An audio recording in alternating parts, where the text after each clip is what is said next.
Welcome to the Explainer. Okay, let's dive into this. What if the physical world around you, everything you see and touch, isn't this unyielding, objective reality we've always assumed it is? Instead, what if it's actually a super malleable mental interface, literally made of light and energy? Today, we're unpacking a massive paradigm shift. We're going to explore how reality is generated entirely from within. And honestly, more importantly, we're going to talk about how you can become the ultimate hacker of your own simulation. Seriously, take a second right now and just look around you. The colors, the shapes, the textures of whatever room you're in. It all feels incredibly solid, right? Like it's just there. But consider this. What if everything you're experiencing in this exact moment is fundamentally no different than pixels glowing on a computer screen? Think about it. What if the reality you perceive is just this highly convincing mental rendering, generated completely from inside your own consciousness? Because look, if the source code is running entirely inside you, well, that means you already hold the admin access. You can mold, change, and transform the whole thing at will. Now, I know you might be thinking this sounds straight out of a sci-fi movie, but here's the wild part. This is exactly where cutting-edge evolutionary biology and ancient esoteric traditions are perfectly syncing up. Both modern scientists and ancient mystics, completely independently, have landed on the exact same conclusion. Reality? It's an illusion. It's simply a functional interface designed to help us survive, not a clear window into some objective, absolute truth. As we'll see, the ultimate realization across all these diverse fields is that there is absolutely nothing outside. It is all happening inside. And if it's inside, why not get in there and access the controls, right? So, let's look at Section 1, Reality is an Interface. To figure out how to actually mold this simulation, we first need to take a look at the hardware. Cognitive scientist Donald Hoffman has this incredible desktop interface theory. He argues that physical objects like, say, a tree or an apple, they're really just functional icons on an evolutionary computer desktop. They only exist to hide the incredibly complex computational chaos buzzing underneath. And this brilliantly illustrates the ancient Indian concept of Maya, which tells us the physical world is essentially an illusory overlay on pure consciousness. In both of these frameworks, what we're looking at every day is just a localized, highly simplified projection. Hoffman actually puts it super bluntly. He says the world presented to us by our perceptions is nothing like reality. Let that sink in. According to this view, space, time, physical matter, they aren't the fundamental building blocks of the universe at all. They're just adaptive shortcuts we use to get by. The actual fundamental fabric of reality, the real foundation of the whole universe, is consciousness itself. The universe isn't made of hard, dead particles. It's made of perspective. It's this totally malleable fabric of light and energy. Moving on to Section 2, the universe is pure mind. So if matter is literally just an icon on a screen, what's the simulation actually made of?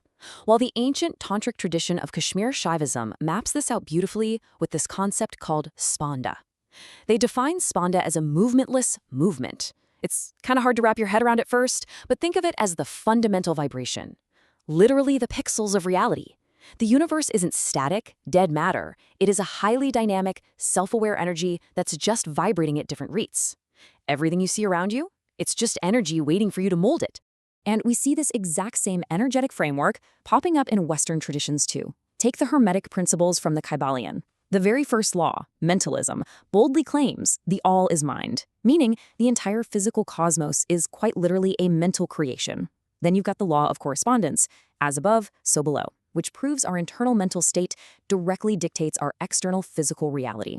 Add in the law of vibration, which tells us absolutely nothing rests and everything is vibrating energy. And the picture becomes super clear. If the universe is mental and everything is just vibrating energy, we absolutely have the power to shape our reality just by tweaking our internal codes. All right, Section 3, your brain's prediction engine. Okay, now that we know the universe is pure mind and energy, let's check out the software that's running your personal rendering. Modern neuroscience, and particularly the work of Carl Friston, has totally revolutionized how we understand perception through a concept called predictive coding. See, the old school view was that your eyes act kind of like cameras, just passively taking in data from the outside world. Predictive coding completely flips that on its head. Your mind is actually a closed prediction engine. It's actively generating this continuous, non-stop series of predictions based on your past experiences, and it literally projects those expectations outward. You are actively constructing your perception from the inside out, just to minimize error and surprise. It's wild. Let's move to and see how this builds into an even deeper concept, known as the Markov blanket. When you look at the statistical boundary between biological systems and their environment, you essentially get three slices: internal states, external states, and this active sensory boundary sitting right in the middle. But here is the massive secret. That firm line we're so used to drawing between our internal simulation and the outside world, total illusion. Your mind extends straight through that boundary. Since the whole thing is just a continuous loop of predictions and sensory updates, the power to change the external state starts entirely with changing the internal state. Which brings us to Section 4, hacking your subconscious code. So, if everything is an inside job, it's time we open up the user manual and take the wheel. A super practical framework for actually molding this simulation comes from the new thought thinker Joseph Murphy and his dual mind model. Think of your mind as having two very distinct parts. First, you have the conscious mind. This is the objective captain of your ship. It filters logic, it processes the world, and it issues the orders. Second, you have the subconscious mind. This is the subjective, undiscerning soil. The subconscious is the actual engine rendering your reality. But, and here's the critical catch, it has zero filter. It takes absolutely every input completely literally. Whatever code your conscious mind feeds it, the subconscious will blindly execute it and manifest it right into your physical reality. Therefore, if we want to mold the simulation, we have to hack the subconscious. It's that simple. Here are the actionable steps for what Hermetic philosophy calls mental transmutation. Step 1. Acknowledge that your current reality is really just a mental projection of past conditioning. It's old code. Step 2. Consciously direct your captain mind to just flood your system with positive, empowering, and highly specific thoughts. Step 3. Impress those thoughts onto the subconscious using deep feeling and persistent repetition. Because the subconscious is totally governed by the law of belief, whatever you repeatedly plant in there with real emotional expectancy is going to grow. It's going to render right into your physical world.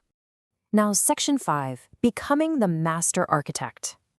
To truly become the master architect of your life, you've got to maintain this hacked state every single day. And look, when you're reprogramming a computer, what's the first thing you do? You clear out the old bugs.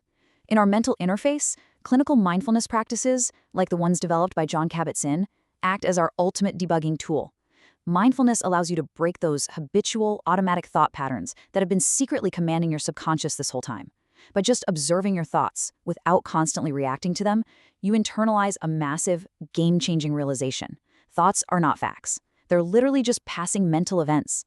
This practice dissolves that rigid ego narrative, clearing out all those old, unhelpful scripts so you can intentionally mold your reality with your new chosen code. So the crucial point is perfectly summarized by this incredibly profound quote from the ancient text, the Yoga Vasista. It says, "The mind alone is the creator of the world. What is done by the mind is an action, and what is done by the body is not an action." I mean, wow, that is the ultimate realization right there. It reminds us that physical force is entirely secondary. True causation, true action, and the absolute admin power to change the pixels of your life lies completely within the energetic vibrations of your own mind.